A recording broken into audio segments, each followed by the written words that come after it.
Hello. Thank you for your continuous support. This means a lot to us. If you enjoy the stories we share, kindly subscribe to this channel. Now, let's dive into the details of today's story. My name's Ellis. I'm not the kind of guy people notice first or second, maybe even third. I blend and always have beige car, brown shoes, a job that involves spreadsheets and awkward lunchroom small talk. People say I'm safe. Like that's a compliment. But let me tell you something about being safe. It doesn't protect you from being shattered. It all started last Friday night at the Civic Center downtown. That place with the faded red curtains and an event calendar full of retirement parties and Zumba fundraisers. My wife Laurel was on the committee for a local arts gala. She'd been buzzing about it for weeks, picking her dress, rehearsing speeches, sending emails at midnight with way too many exclamation marks. I thought it was cute. I thought she was just excited. Now I think it was something else entirely. I parked in the back because the main lot was full. I'd run late, tie wrinkled, shoes dusty, the usual. I grabbed the small bouquet picked up at a gas station. Pathetic, I know, but I was trying and walked up to the back entrance of building. Then I stopped. The small square window next to the emergency door wasn't supposed to give a full view of the ballroom, but it did. Just enough, and what I saw made my heart skid into stomach like a car hitting black ice. Laurel, my wife in that dark green dress with the open back she claimed didn't buy for anyone, spinning in the arms of a man I didn't recognize. Not just dancing flowing. She laughed, tipped her head back. The kind of laugh she used to give me when I'd read terrible Yelp reviews in a fake British accent. But this laugh wasn't mine. It was his. He was tall, confident, wearing one of those tight-fit blazers that only look good on guys who know they're admired. He held her like they'd done it before. Like this was a ritual. Something practiced. I didn't barge in. I didn't yell. I did what always do. Froze. I watched them glide across the floor while my feet stayed glued to that dirty concrete step. When I finally found the nerve to walk in, she was at the table sipping wine, cheeks flushed. She looked startled when she saw me, but only for a second. Then she smiled like nothing had happened. "You made it," she said, like I hadn't just seen her melt into another man's arms. I didn't mention the dance. Not right away. I sat through the speeches, clapped at awards. I even forced a laugh when someone made a joke about marriage being a two-person circus with one person always cleaning up the elephant. But I didn't forget.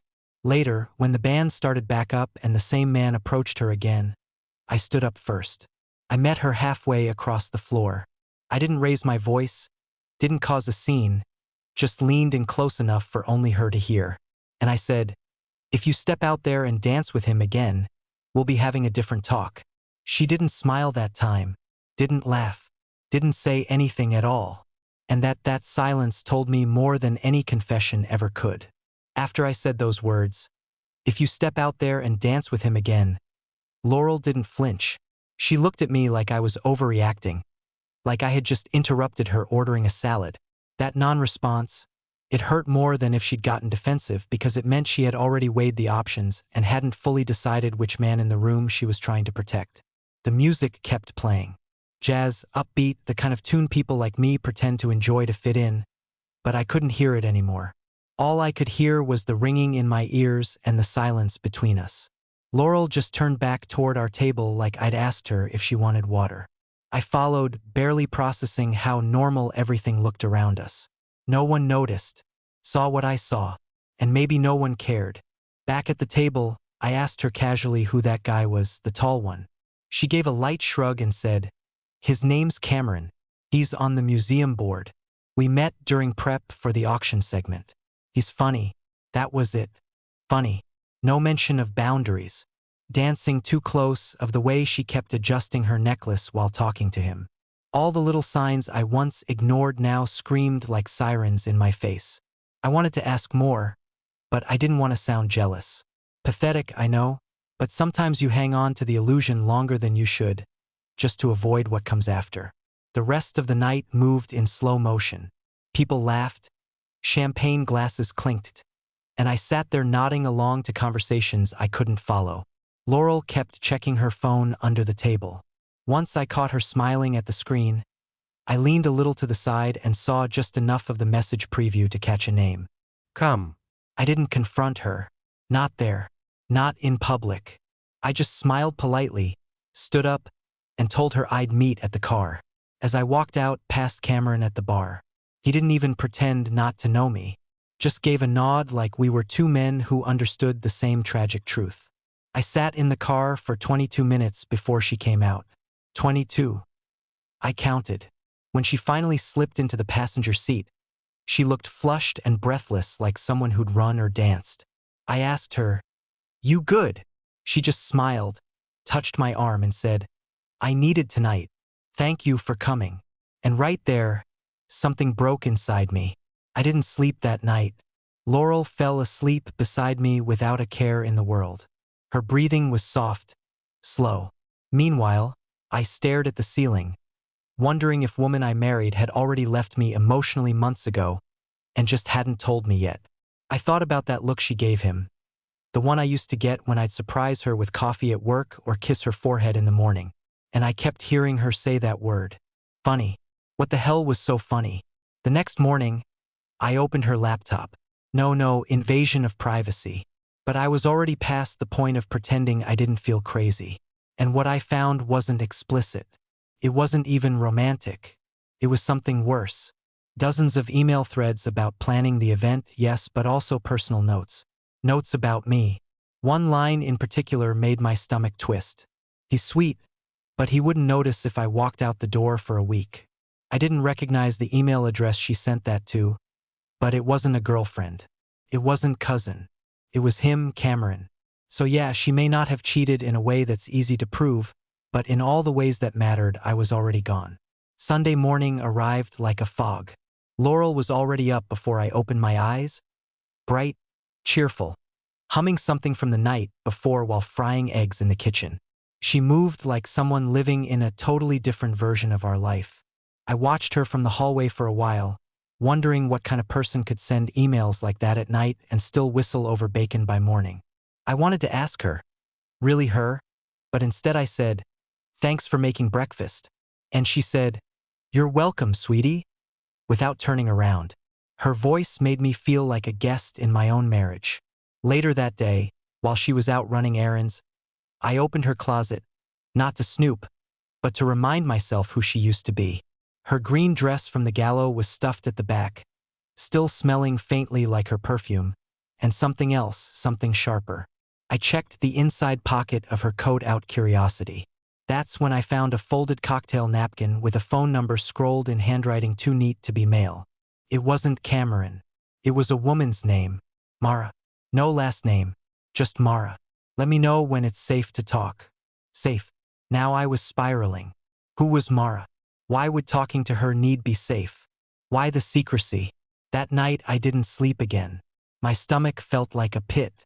I lay awake next to Laurel, whose breathing remained slow, calm, innocent. I started going back through everything. The retreat in Mexico, the sudden interest in personal development books, the group yoga that only women attended. It all started to feel manufactured, calculated. Monday morning, I called in sick, said I had a migraine. The truth was I needed space to think. Went through the guest list of gala, found a digital copy of the program Laurel left lying on the table, and scanned for the name Mara. There it was, Mara Kennedy, donor coordinator. So, she wasn't some random woman. She was involved. I searched the name online and found a LinkedIn profile, nonprofit fundraising. She had worked closely with the board. That meant Cameron. Meant Laurel. My head spun. At lunch, Laurel texted me from her work number, which she never used casually. "If you're not feeling well, don't overthink things. You've been tired lately. We'll talk when I'm home." That didn't feel like care. That felt like management, but I didn't wait. Messaged Mara on Facebook. I kept it simple. Mara. Believe you met my wife, Laurel, through the arts gala. I found your name and number. I'm not accusing anyone of anything, but if there's something I should know, I'm listening. I didn't expect a response, but I got one that same evening. Just 3 lines. "Ellis, I've been waiting for this. Meet me tomorrow morning. I'll explain everything alone." No emojis, no details. just an address near Old Office Park across town. The way she phrased it, "I've been waiting," made my heart hammer. I had no idea what was coming. But I knew one thing for sure. Whatever this was, it was bigger than dancing. I didn't tell Laurel I was meeting Mara. Didn't even mention the message. That night, I sat across from her at dinner, grilled chicken and quinoa, because she was now suddenly health conscious, and I nodded along as she told me about a new exhibit coming to the museum. She spoke fast, a little too like she was trying to fill the room with words so I wouldn't speak mine. And let her, because the truth was I didn't want to fight anymore. I just wanted the truth. Quiet, undistorted, unfiltered. The next morning, I arrived 15 minutes early at the address Mara had sent. A plain office building with cracked pavement and a blinking open sign in the window of a coffee shop on the corner. She was already inside, sitting in the back wearing a blazer over t-shirt that said, "Ask better questions." I wasn't sure if that was ironic or just cruel. When I sat down, she didn't greet me like a stranger. She didn't even ask if I wanted coffee. She just looked at me with this exhausted kind of pity and said, "You really don't know, do you?" I didn't say anything, just stared back, heart in my throat. Then she dropped the bomb. Laurel and Cameron have been involved since January. It started at a planning retreat for the gala. They got paired up on some vision board activity. And well, I guess one thing led to another. I blinked. Involved was such a soft word for what I felt crashing around inside my skull. They're not just having some affair, she added. They're planning something. She's been talking to legal advisors about splitting assets. She's already moved money into a separate account under a trust with her sister's name. Couldn't breathe. Felt like the air had been sucked out of the room. "Why are you telling me this?" I finally asked. Mara leaned back, arms crossed. "Because she used me to get Cameron. I thought was helping her build a future for herself. I didn't realize she was trying to erase someone else's. You didn't deserve this." I sat there for a while, letting the words settle into the cracks of my denial. Pieces started to click. Laurel's sudden obsession with protecting her independence, the new credit card I never saw, the fake receipts for home office expenses. She wasn't preparing for freedom. She was preparing for escape. Mara gave me a folder. Inside were printed emails, photos. One of them showed Laurel and Cameron walking together on the beach. It was time-stamped just 3 weeks after she returned from Mexico. She hadn't gone there alone. The retreat was a lie. By the time I left the coffee shop, felt like someone had cracked open my ribs and poured cold water straight onto my heart. But oddly, I didn't feel angry. Felt empty, like my identity had been scraped clean. I didn't confront Laurel that night. Couldn't. She was sitting in bed watching some nature documentary, laughing at a goat falling off rock. I watched her for a long time, wondering how someone could build a secret life and still laugh like that. And then she looked at me and said, "Everything okay?" I nodded. "Yeah, just tired." She reached for my hand. The same hand she must have held just hours after kissing someone else. And I let her. Not because I believed her anymore, but because I needed one more night to mourn the version of her I thought was real. Didn't go to work the next day. I didn't shave. I barely moved. Just sat at the kitchen table staring at the unopened folder Mara had given me. As if opening it again would confirm that the last 7 years of my life had been some kind of cruel, intricate performance. Laurel kissed me on the forehead before leaving, told me to rest and drink tea, then vanished out the door with same lightness she used to have when we were first dating. I waited until was sure she was gone. Then I opened the folder again, but this time I studied every page. There was a detailed timeline, messages exchanged through Telegram and Signal, both apps she never had on her main phone, travel itineraries that didn't match the lies she told me about yoga retreats and museum board dinners. One email in particular made me nauseous. It was from Cameron to Laurel, dated 2 months ago. It said he won't see it coming. He's too soft. By the time he figures it out, we'll be 6 steps ahead. Just keep playing sweet. He won't see it coming. They weren't just having a secret relationship. They were mocking me for trusting her. They weren't scared of getting caught. They were banking on me never believing it because I was the quiet one, the soft guy who always forgave quickly, who folded in arguments, who said it's okay more times than I ever should have. and they'd weaponized that. I walked into our bedroom and sat on the edge of bed. Her perfume lingered in the air. The pillow on her side still had the faint outline of her hair. I stared at our wedding photo on the dresser, both of us laughing, eyes locked, her hand gripping mine so tight it looked like she'd never let go. But she had a long time ago. That evening, I cooked dinner, something I hadn't done in weeks. She seemed surprised when she walked in and saw the table set. I told her just wanted us to have a quiet night in. She smiled, kissed my cheek, and said, "That's so thoughtful. I love this side of you." This side of me? Which side? The gullible fool or the one slowly stitching his heart back together with shaking hands? We ate, talked, and all I could think about was that message. Just keep playing sweet. I watched her every movement, how she leaned forward when she laughed, how kept subtly checking her phone under the napkin, how she said, "I love you," after dinner like she was clocking out of a shift. Couldn't sleep that night. Again, my thoughts spun until 3 a.m. when I finally got up and opened her home office drawer. There it was, her second phone, hidden under tax paperwork, just as Mara described. It wasn't locked. Messages, dozens. One in particular made my chest feel like it was folding inward. "Cameron, do you think he suspects anything yet?" "Laurel, he's been quiet. That usually means no." She thought silence meant ignorance. She didn't realize silence could also mean I was studying, recording, preparing. But the worst part, it wasn't rage I felt. It was relief, because for the first time in weeks I had clarity. No more wondering if I was just imagining things. No more clinging to the version of her I invented to feel safe. This was who she really was. And now I had choices. Not about revenge. I didn't want to get even. I didn't want to hurt her. I didn't even want to talk Cameron. I just wanted out. Not explosively. Not dramatically, quietly. Just like how she was trying to leave me. Only I would leave first. The next morning was cloudless. The kind of late spring day where the world pretends everything's fine. Birds chirped. Lawnmowers buzzed somewhere down the street. Laurel made coffee while humming a song from the gala playlist. The same song I saw her swaying to in Cameron's arms. That image, her smiling up at him like he was a miracle, wouldn't leave me. It was etched behind my eyes like a permanent watermark. I looked at her across the kitchen island and thought, she's already gone. Her body was here. Yes, but her mind had moved into a different future, one that didn't include me. And now that I had proof of it, messages, meetings, the secret account, her second phone, I could finally stop pretending. I didn't scream. I didn't break anything.